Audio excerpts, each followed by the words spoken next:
Magandang araw po sa inyo lahat, grade 12 D, C, at saka C, D, E na mga students ng CPAR ng sa Señora de Aranzazu Parochial School. So today we are going to discuss the contemporary arts production. So without further ado, let us look at the learning targets. At the end of this unit, the learners should be able to do the following. Number one, define production planning. Number two, identify the contextual element that affects the artwork rather. Describe the four M's of the production process. Understand the flow of the production process and prepare a simple final product using appropriate materials for the best possible output. Yan. So the target values and attitudes naman are the following. Appreciate the production planning process and empower oneself to create contemporary art. Yan. So, class art is everywhere. So, yung last time na-discuss ko sa inyo, it is more on a visual art eh. Napansin ko nung binabasa ko tong PowerPoint slide. So, ngayon naman, we are going to delve more on integrated arts, not only visual arts, literary arts, but also performance arts as well. So we see art on a daily basis. So whether it's in a place we live, the workplace we inhabit, the TV programs we watch, or the music we listen to, all of these forms of art are created by individuals or groups. Yan. So usually, lalo na kapag malalaking production, yan, ngayon nga, ang Tanghalang Aranzazu ay magkakaroon ng isang malaking produksyon na Cenaculo 2026. Sana mapanood nyo. At maraming kasama doon. So there are people who work on art before it reaches its audience. So these people are responsible for conceptualizing, planning, executing, and turning all abstract ideas into reality. Yan. So sa pagtutulungan ng maraming mga tao, usually ang isang integrated art, so pag sinabing integrated art, ito yung pagsasama-sama ng iba't ibang mga arts into one production. So, kailangan nyo ng maraming talents. Kailangan dyan yung may susulat na script, may magdedirect, lalo na sige, mag-focus tayo sa isang play. No? May mga gagawa ng kanta, may mga mananayaw, may banda. Hindi yan kaya ng isang individual lamang. Yan. So, ngayon, dahil nga tinatalakay natin ngayon yung tungkol sa production ng isang integrated art, kailangan natin malaman, kailangan natin planuhin ang mga bagay-bagay na ito.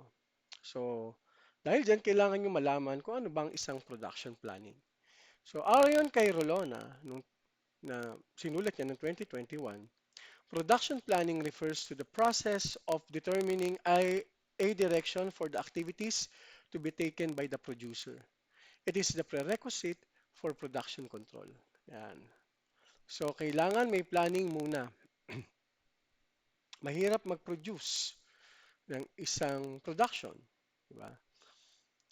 Um, lalo na gagamit tayo ng integrated art. Napakahirap niyan. Usually sa mga play, ito ginagawa ito, mga musicals. No? So, bago natin i-execute yung isang klase ng production, yung ganyang klase ng production, kailangan muna natin na planuhin. Ano ba yung logistics, di ba? Ano ba yung funding? Saan kukuha ng pondo? Kanino manghihingi ng pondo? So as the artist plans the production of the artwork, his or her skills are being enhanced. So the artist will be responsible for the materials and techniques used to create the art. He or she will be free to explore a variety of materials and execute, no? So ang tinatalakay naman dito siguro yung sa parte ng visual art. Yan. Variety of materials and execute techniques to produce impactful art for the audience. Therefore, planning the production to monitor the progress in making the art is relevant. Yun. So, monitoring the progress. Yan. Kaya nga, si Mr. Sinenggote, binigyan kayo ng isang plan on how to produce your contemporary art. Yan. May phase 1, may phase 2, may phase 3, at saka may phase 4. Pero kung may oras nga lang, mas maganda, gawin natin talaga na teatro eh. Isang school play. So, lahat naman ng arts class, no, hindi ko nababasahin to, no, kailangan natin ng practice. At pangalawa, kailangan gusto natin yung ginagawa natin. Ako, pag nagtuturo ako ng gitara, ang lagi kong tinatanong, gusto mo bang matuto? Yan. Sa isang performance art, yun ang tinatanong ko sa batang tuturuan ko mag-gitara. Gusto mo bang matuto? Kasi kung inutusan ka lang ng nanay mo, kung ayaw mo talaga, eh, hindi ka matututo. Kasi pagkatapos ng session natin, hindi ka na magpa-practice. Because practicing an art or a craft, it takes a lifetime.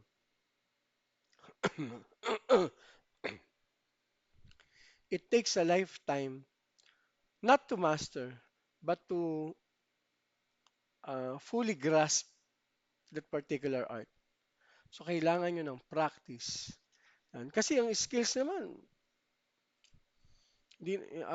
sa totoo lang, pwede namang ano yan eh. Pwede yan ma-acquire eh.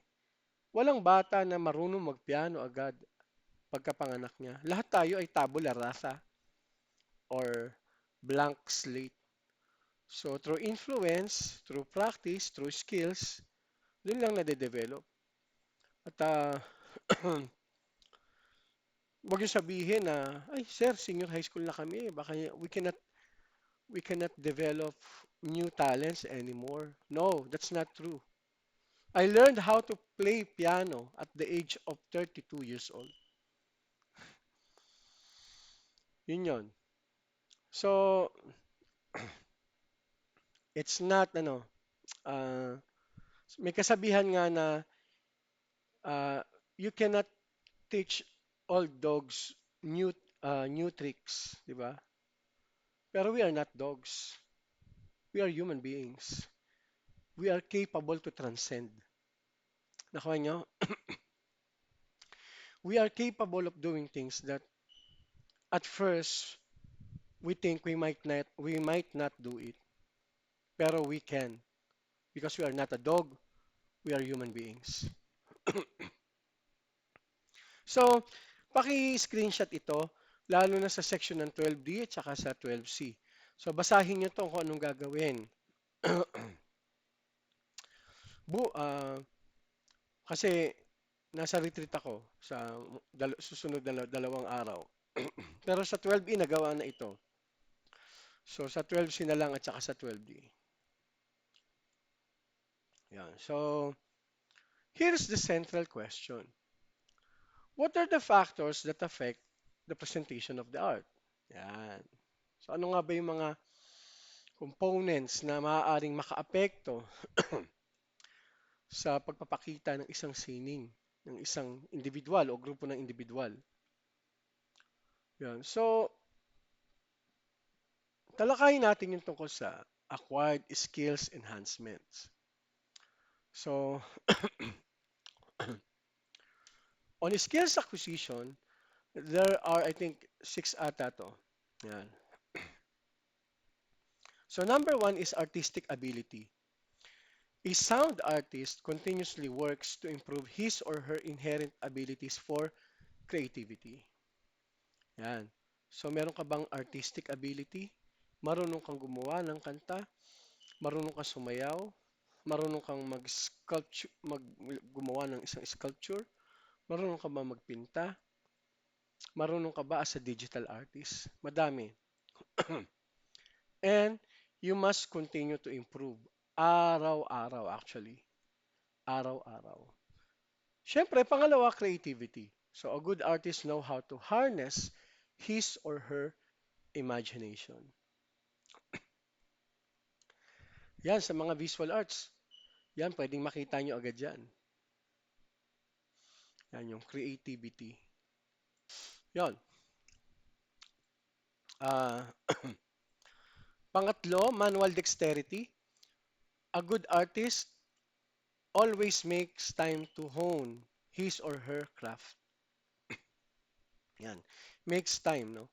So, pag sinabing dexterity, no, yung parang ano to eh, not only accuracy, no? Uh, you can do things with, ayun nga, with pinpoint accuracy. Yan. Computer editing, ito sa mga lalo na sa mga digital artists. Pero kahit sa mga ibang artists, kailangan magawa nila to eh.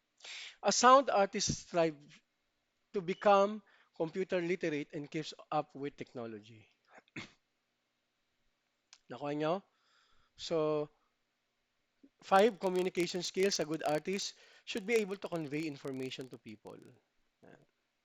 And number six, marketing or self-promotion. A good artist must learn how to sell his or her products and services by publicly promoting themselves. So, I have a sister, ano ba to? Sister-in-law ba yun? Yung asawa ng bayaw ko, no? Na nagpi-paint siya. Actually, kailan lang siya natutong mag-paint, no? Siguro nasa 40s lang siya nung natutong magpinta. Ngayon, nakakapagbenta na siya. And she is using her social media platform to promote all of her works. Yan. So, kung friend tayo sa main account ko, makikita niyo yung mga nakatag sa akin doon ng mga work of arts niya. To think na 40 years old na siya nagsimula, pandemic ata yon. So, palagay ko 39, 40, ganyan. So, ayun, kayo din, kaya niyo magawa yon. As an Aransan student, kayang-kaya niyo magawa itong mga bagay na ito. Lalo pat kayo at magaling na kayo sa technology. Siguro, ang dapat lang na mabigyan niyo ng focus kung anong, saang art ba kayo magaling? Visual art, literary arts, or uh, performance arts. So please make a screenshot of this para pagdating natin ng ano ay gagawin niyo ito. Ayan. So paki-screenshot lang po 'yan. Yan. Pag nag-face to face tayo, ay papagawa ko po ito. So why is it important to think about all the considerations before executing the production plan? No? Bakit? 'Di ba? Bakit nga ba? Bakit kailangan natin ng yung mga bagay na tinalakay natin para ma-execute ang isang production, isang integrated art production. Yan. So production comes with challenging tasks. It is always wise to handle resources collaboratively. So we must understand the factors to consider when putting up a production. Yun. Sinabi ko na kanina to, di ba? Yan. So we must not misuse the resources, no? Lalo na if we have limited resources to spend, financial and material resources, no? Kaya dapat pag-isipan niyo yan before the actual production. Planning is one of the best things to do before production.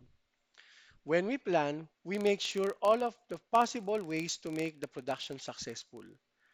We also validate the people's capacity to commit and adjust. Kasi actually uh, mahirap talaga no? Ah, lalo na kapag yung yung isa sa mga isa sa mga ah, key players ng isang production, hindi siya naging committed, naku mahirap na. Ang alam ko nga may isang play nga na hindi natuloy kasi yung main character nag-back out. So imagine niyo no, Because of one actor lang, pwedeng masira yung production. Especially kung late na nasabi nung character na yon na hindi na siya magko-commit. Wala na, sira ng production. Paano kung nakapag-practice na, nakapag-plano na, may damit na, tapos biglang magba-back out yung isa sa mga main characters ng play. Baka during that time wala silang kapalitan, ano? Kaya mahirap yon.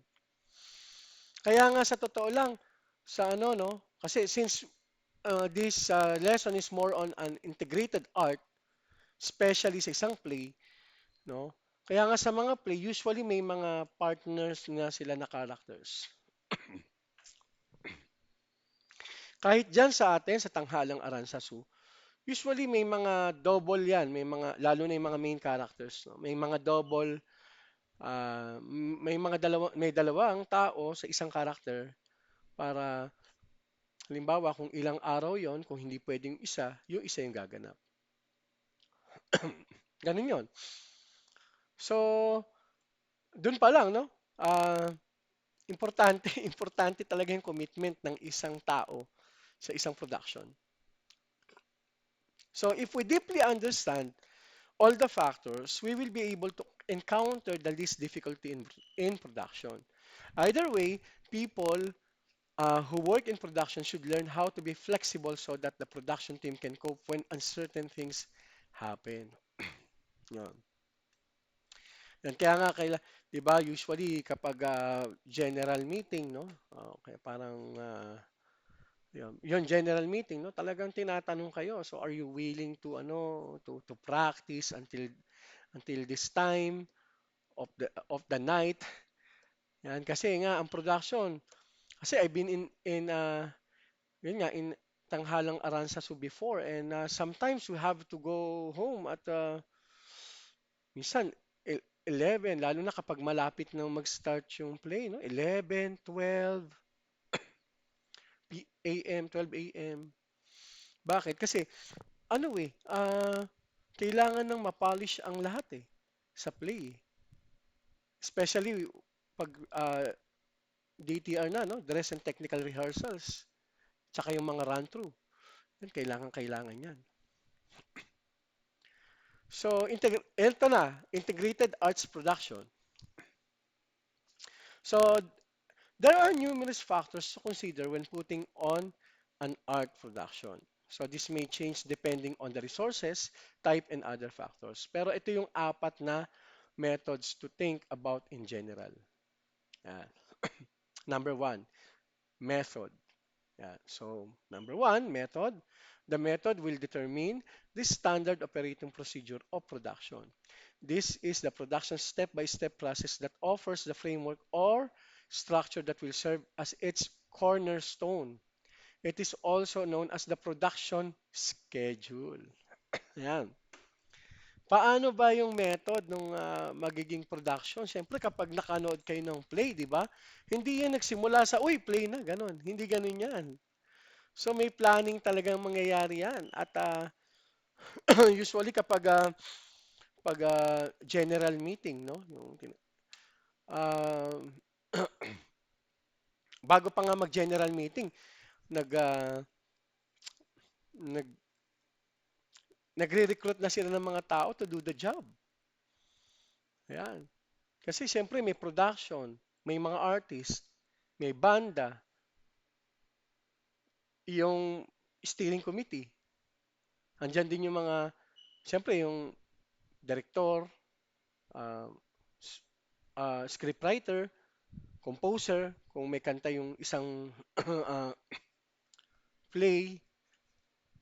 Kaya dapat magkaroon ng production schedule. Hindi rin pwede yan usually na sa umpisa, akala nyo, sa umpisa, sabay-sabay agad na magpa-practice yan. Hindi, no? Yan. Usually may mga reading of scripts pa sila niyan. Hiwa-hiwalay yan. Hiwa-hiwalay yan. Kaya it will take time talaga. Buwan ang inaabot, na? Halimbawa, sa mga maliit na production, buwan pa rin ang inaabot niyan.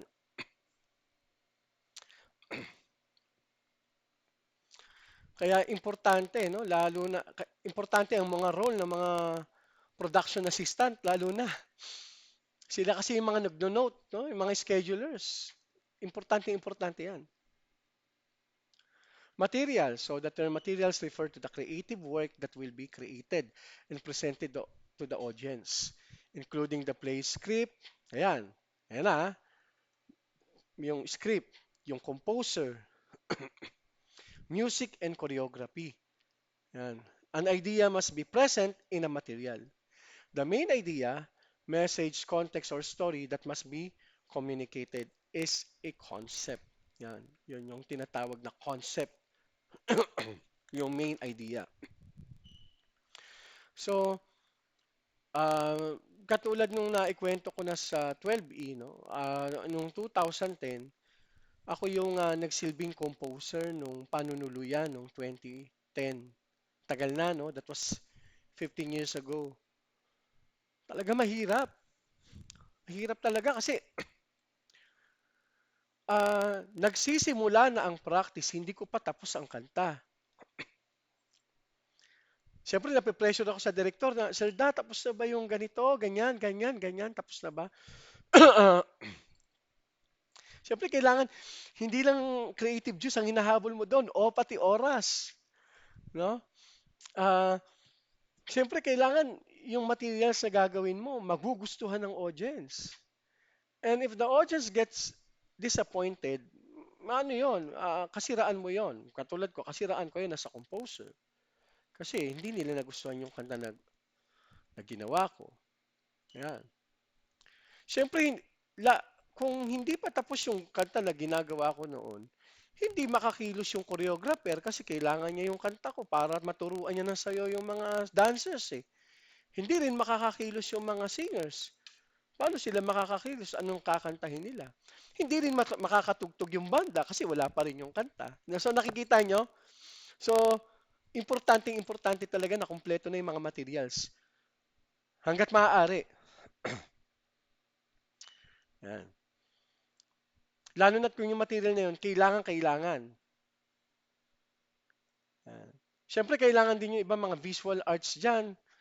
Siyempre, katulad yun, kailangan ng mga, ano ba yun? Bisiro ba yun? Donkey ba yun tawag doon? Kailangan yun. So, kailangan nila mag-paint pa, ganyan. Kailangan ng mga damit ng panahon ni Heso Kristo. Kailangan ng makeup artist. Ang dami. Sobrang dami. Siyempre, machine. These are the supplies, tools, or machinery needed for production. This could be any technological medium or construction materials used in a production design such as stage, lighting, and sound system. So, yan. Stage, lighting, sound system. Mahalaga yan. Kasi, ang sound system, ang isa sa mga cornerstone para maayos na ma-present ang isang play, lalo na kapag musical. Siyempre, kailangan nila ng kanta eh. At kailangan yung speaker maayos. Siyempre, yung ilaw din nakakatulong yan. Nakakatulong ang lighting lalo na sa presentation, no? Lalo na kung may gusto kong i-focus na character. Siyempre, yung stage din. How are you going to create the stage according to the idea or to the concept of the production of a particular play, whether it's a simple play or musical play. Siyempre, kasama rito yung manpower. Yan. And each member has a role to play. So concept writers develop the plot and write the story. Researchers are assigned to make sure that product is appropriately contextualized and well-informed. So, katulad nga ng sabi ko, nung nagkaroon ng production, 300 ata ang title nun, yung tungkol sa pagkakabuo ng Nuestra Señora de Aranzazu at saka kung paano naging paano naging ah, patron ng San Mateo, si Nuestra Señora de Aranzazu sa mga taga San Mateo. Siyempre, kailangan nila ikwento yun. Doon sa 300 na production, ni-research nila kung sino yung mga unang kura paroko, yung mga pangalan, ha? So, syempre, pag nag-research sila, tinignan nila yung mga lumang tala ng simbahan. Pati yung mga tala ah, ng mga kasaysayan sa mga kilalang mga ah, personnel na gumagawa na nagtatago ng history ng San Mateo. Partikular na yung kasaysayan ng ah, yon ng Nuestra Señora de Aranzazu.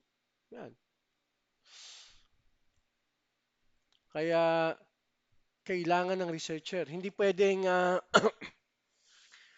lalo na kung historical play ang gagawin mo, hindi pwedeng ito na una tapos ito na huli pero maaaring pwedeng mangyari yon yung mga eksena, yung timeline pwedeng marambol pero according to the artistic preference ng direktor.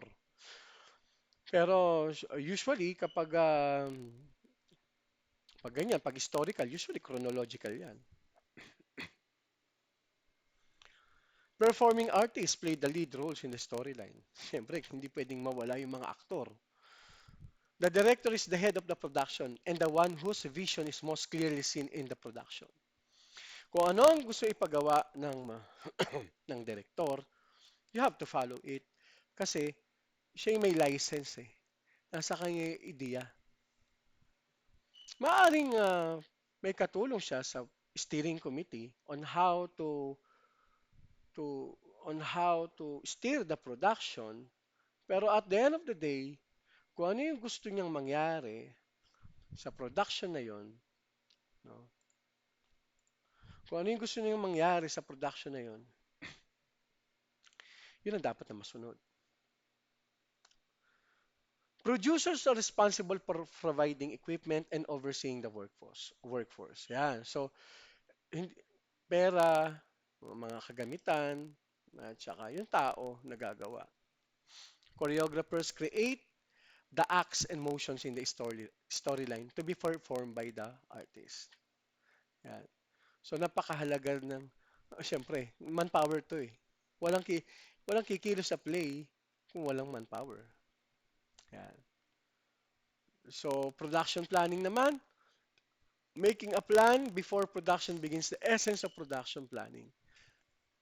So, writing is much easier when you have a book ready to go. Planning for production makes use of resources that can be used later. The specific procedures will enable the producer to oversee activities on the set. Yeah. So, kaya nga, katulad ng kanina ko pa sinasabi, importante yung pagpaplano sa paggawa ng isang integrated art katulad ng isang theater play. So, what are the basic details of production? Yan. So, ito na yung ano. Actually, tanong to eh, pero inilagay ko na lang. So, this should be put first hand before the execution of the project. Yan. The basic details of production are the following. A, type of production. Siyempre, pangalawa, importante, title or name of production, venue or platform, target audience, date of implementation, resources, and objectives. So, yan yung mga dapat nyong matandaan, class, kapag magkakaroon ng production, lalo na sa isang theater play o kahit simpleng school play lang. Oh, diyan na po nagtatapos ang ating uh, lesson for today. I hope panoorin niyo itong video na ito, no, para matuto kayo tungkol sa production. Lalo especially sa mga estudyante natin ngayon na kasali sa production ngayon ng Tanghalang Aranza, so which is the Cenaculo 2026. Maraming salamat po sa inyong lahat. Uh, yung mga dapat nyong isubmit ay pakisubmit na lang. Okay? Okay, maraming salamat. Thank you and good day to everyone. So, bye-bye.